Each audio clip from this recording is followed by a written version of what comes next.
স্বেচ্ছাসেবী সংস্থা Dohri, Dewandighi association for health awareness and rural এডুকেশনের পক্ষ থেকে অনুষ্ঠিত হয়ে গেল বিনা ব্যয়ে স্বাস্থ্য পরীক্ষা এবং রক্তদান শিবির।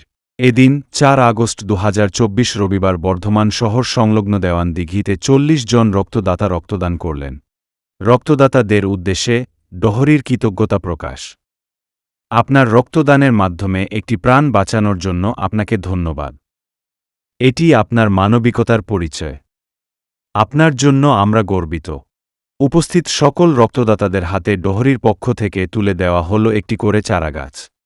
এদিনের স্বাস্থ্য পরীক্ষা শিবিরটি অনুষ্ঠিত হয় বর্ধমানের কিমস হাসপাতালের সহযোগিতায় এবং রক্তদান শিবিরটি অনুষ্ঠিত হয় রশ্মি ব্লাড সেন্টার, শিবশঙ্কর সেবা সমিতির সহযোগিতায়। বিশেষ সংবাদদাতা, ব্লু লাইট নিউজ। আজ ৪ঠা আগস্ট ডহরির পরিচালনায় আমরা রক্তদান শিবির এবং স্বাস্থ্য পরীক্ষা শিবির আয়োজন করেছি দেওয়ানদিঘির হাজরা প্রাঙ্গণ উৎসব। আমাদের সকাল 10টা থেকে রক্তদান শিবির শুরু হয়ে গেছে এবং স্বাস্থ্য পরীক্ষা শিবিরও শুরু হয়েছে। আজকে আমাদের 50 জন রক্তদাতা রক্তদান করবেন। ইতিমধ্যে 20 জন হয়ে গেছেন। আমাদের ভিতরে রক্তদান শিবির চলছে। স্বাস্থ্য পরীক্ষা শিবির আজকে বিনামূল্যে আপনার random sugar test, ECG, BP, weight এবং ডক্টর কনসালটেন্ট এসব বিনামূল্যেই হচ্ছে।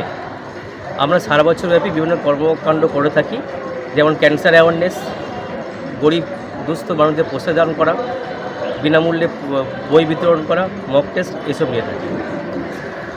আজকে রক্তদান কতজন এখনো পর্যন্ত করেছেন? এখনো পর্যন্ত 20 জন চলছে। আমাদের 50 জন টার্গেট আছে। রক্ত সংগ্রহ করছেন কারা? বর্ধমান থেকে রশ্মি ব্লাড ব্যাংক, শিবশঙ্কর সেবা সমিতি। স্বাস্থ্য পরীক্ষা শিবির কারা করছেন? কিমস, বর্ধমান কিমস, আপনার একটা টিম এসছেন, ওনারাই এই স্বাস্থ্য পরীক্ষা শিবিরটা করছেন। এখনো পর্যন্ত কতজনের হেলথ চেক আপ হলো আপনার? আমাদের প্রায় 10 জনের মতো চলছে হেলথ চেক আপ। আপনার সংস্থার নামটা একটু বলবেন? Dahari, Dewandighi association for health awareness and rural education, সংক্ষেপে ডহরি। আপনার নাম? আমি জগন্নাথ গুপ্ত, সম্পাদক, ডহরি।